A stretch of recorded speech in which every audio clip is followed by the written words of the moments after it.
Well, first of all, the signing day is really an exciting day because, it's a culmination of a lot of efforts by a lot of different people.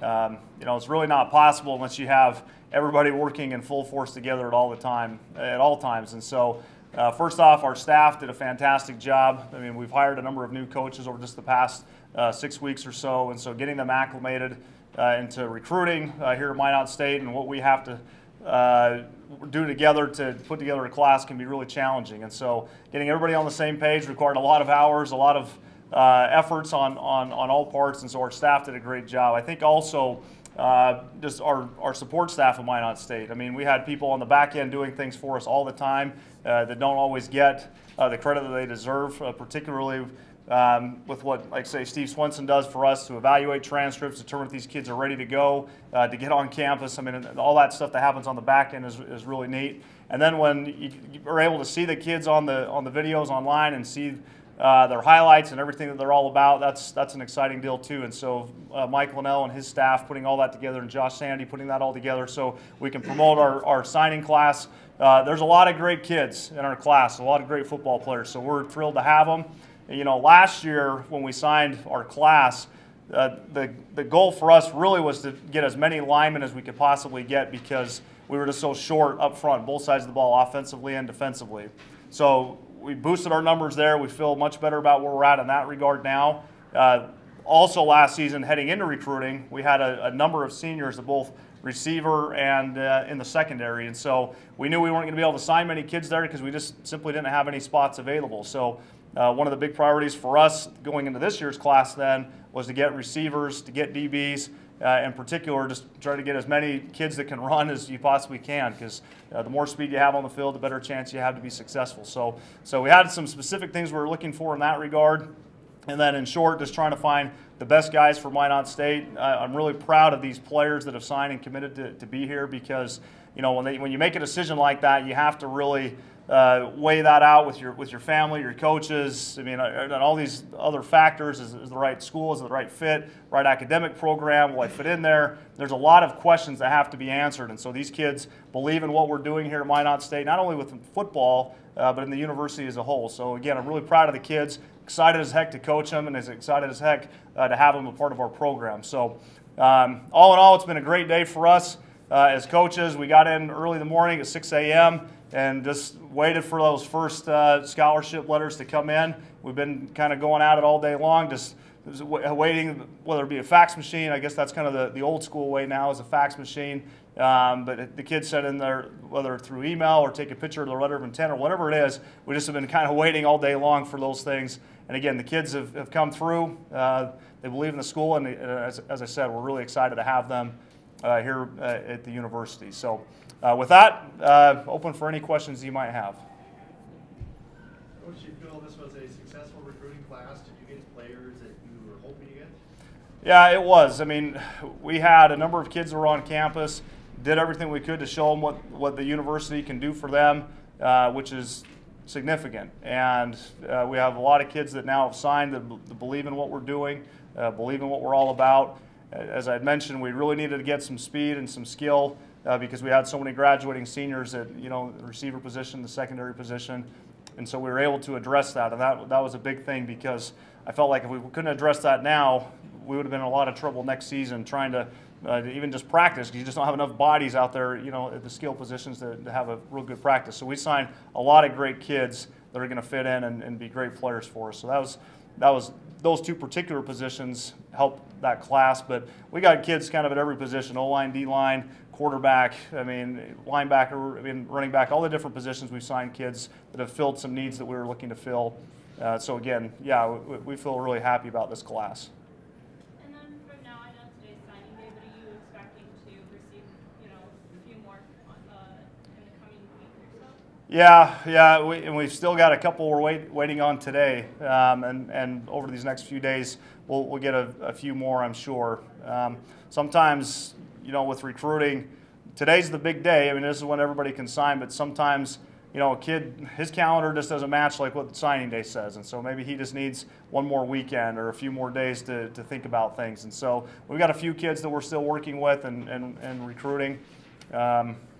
hopefully they'll join these other great players that have come here. Out of the 23 that you currently have signed, how many do you expect to come in right away and contribute?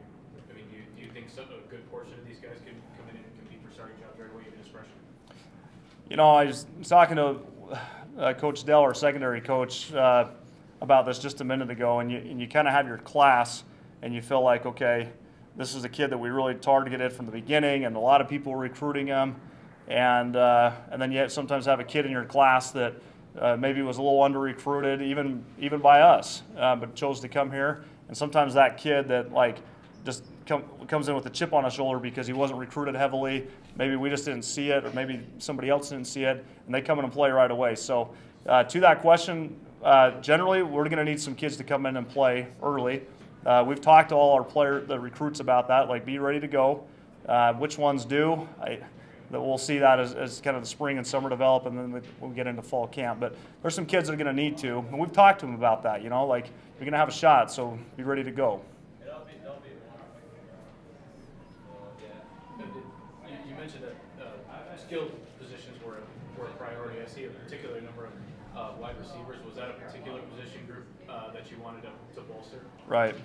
Yeah, and we wanted to get kind of a variety of guys at that position. So you'll see on that class we have a tall 6'3", 6'2" wideouts, big guys, physical players, and then we'll have a kid who maybe is 5'9", 5'10". He's quick, he's athletic. I mean, and then some guys in between. One thing that we really wanted to get was we wanted to get some speed at that position, and we found a couple of kids that we think can really run and stretch the field for us. So that was a big thing. For us, if your receivers can do all the skills, the short route, the intermediate route, and then stretch the field, and you have a crew that can do that, then your whole passing game opens up. And so we wanted to find guys that fit all those skill sets, and we found some guys that we feel that can definitely do all those things that we were looking for. Tyler, when I look at your defensive backs, or your three defensive backs and your safety, it looks like you went for a little more size, height-wise. Yeah. Do you feel you need bigger kids, taller kids on the backside?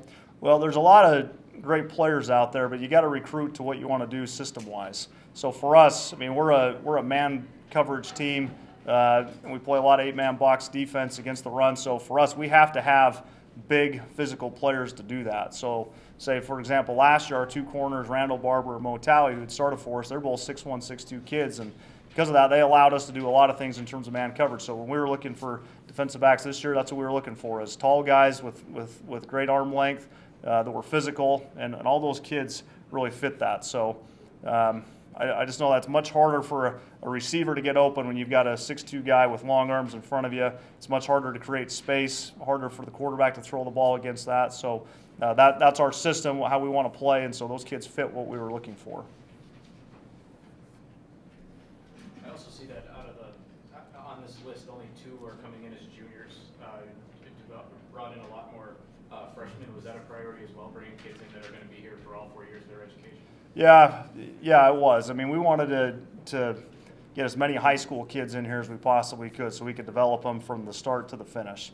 There's nothing wrong with a mid-year transfer, a 2-year school transfer, or anything like that. Just for our part, we wanted to get some kids that, again, we could develop for 4 years. That was a big priority for us. That's something that we talked about often during the season. The more kids we can have in the program, they can, again, come as an 18-year-old and leave here as a 22, 23-year-old, 4th or 5th year player, the better chance we're going to have, for some success. Not only on the field, but kind of for the whole university. Kids that are really bought in and developed all the way through, in their academic programs, within the community. They just, I've just found the kids that have been here, say like a Marcel Brinson who just graduated for us. I mean, he loves Minot State, and he's been here the whole time. So I'm looking for guys that can do that type of thing, for us and for our program. So yeah, high school players was a big time emphasis for us. When does the spring ball start? So our first spring practice is March 22nd. So we'll have another 6 weeks or so of off-season workouts. We'll go to spring break, and then right when we come back from spring break, we'll issue gear and get out there on the field. Last year when we started spring ball, we started a couple of weeks after spring break, and so what had happened is, as soon as it was over, I mean, it was almost like straight to finals week, and then the kids were getting out of here. I thought that was hard for them because that didn't give them a lot of time to kind of gear down and have a great finish out academically. So we're going to start a little bit earlier this year, so that way they've got a bigger window at the back end, and so again, they can have a great close to their spring semester in terms of academics. Do you feel with the players that you brought in here that, you know, you're in a position now with, you know, personnel-wise to take the next step with this program? Yeah, I mean, I think this has been a big process for us and for me as a coach. I mean, it's just like little by little, you just have to add to your program. You know, one thing I've talked to our coaches about a lot and in our recruits too is over these first couple of seasons, we knew we had to find other ways to evaluate success, you know, whether that was, you know, some great improvement in the weight room or doing some good things in the classroom or, you know, a variety of other areas. But now is the time for our program to take a level or take another step in terms of evaluating our success more clearly on wins and losses. I mean, that's kind of how I feel about it. So I told all these kids that just signed here today, that's the expectation, to come in here with high expectations in terms of our team performance, wins and losses, them as a person, them as a player. I mean, that was a big point of emphasis that we talked about in recruiting. And so to your question, yeah, I think we're definitely in a position now where we can continue on that upward climb. We've got some great kids that are here right now. We're having a great offseason so far. These kids coming in now just adds to that. Looking forward to kind of tie them all together as we get to the fall.